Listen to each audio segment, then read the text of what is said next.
கன்னியாகுமரி மாவட்டம் குளச்சல் பர்னெட்டிவிளை பகுதியைச் சேர்ந்த நாகராஜன் என்பவரது மகன்தான் சதீஷ்வர். வயது 17. 12ஆம் வகுப்பு படிச்சு முடிச்சுட்டு பொறியியல் கல்லூரி சேர்க்கைக்கான கவுன்சிலிங்காக காத்திருக்கார். இந்த நிலையில அவருக்கு நேற்று திடீரென மூச்சு திணறல் ஏற்பட்டு மயங்கி கீழே விழுந்தார். பதற்றமான பெற்றோர் உடனடியாக குளச்சல் அரசு மருத்துவமனைக்கு அவரை கொண்டுட்டு போறாங்க.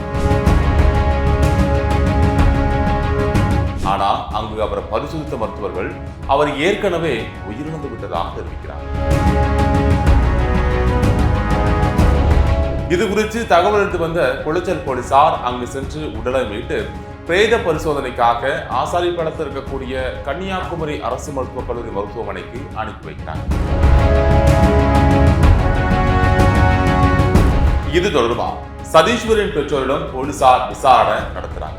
அதுல அவர் யூடியூப் பார்த்து டயட் மேற்கொண்டதால உடல்நல குறைவு ஏற்பட்டதா தெரிய வந்தது. போலீஸ் தரப்புல இது பற்றி சொல்லும் போது 12ஆம் வகுப்பு படித்து முடிச்ச சதீஷ்வர் உடல் எடை அதிகரிப்பதா கூறி வந்திருக்கார்.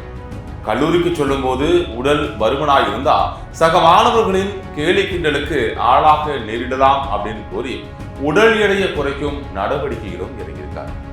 அதற்காக யூடியூப் பார்த்து டயட் கண்ட்ரோலை கடைபிடிச்சு வந்திருக்கார்.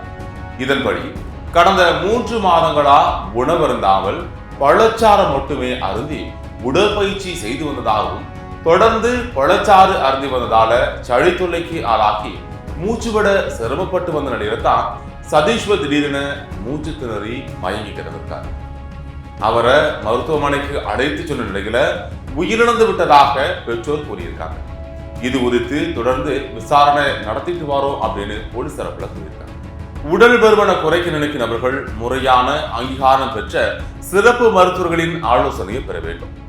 மேலும் முழு உடல் பரிசோதனைக்கு பின் அவர்களின் பரிந்துரையின் அடிப்படையில் தான் உடற்பயிற்சி மற்றும் டயட் கண்ட்ரோல் மேற்கொள்வது என இது போன்ற உயிரிழப்புகளை தவிர்க்கலாம் அப்படின்னு போலீசார் அறிவுறுத்திருக்காங்க. இதற்கிடையில மரணமடைந்த சிறுவன் சதீஷ்வரின் கண்கள் தானமாக வழங்க பெற்றோர் முன் வந்திருக்காங்க. இதனையடுத்து கன்னியாகுமரி அரசு மருத்துவக் கல்லூரி மருத்துவமனை மருத்துவர் பெரில் தலைமையிலான மருத்துவர்கள் சதீஷ்வரின் கண்களை தானமாக பெற்றுக்கொண்டார்.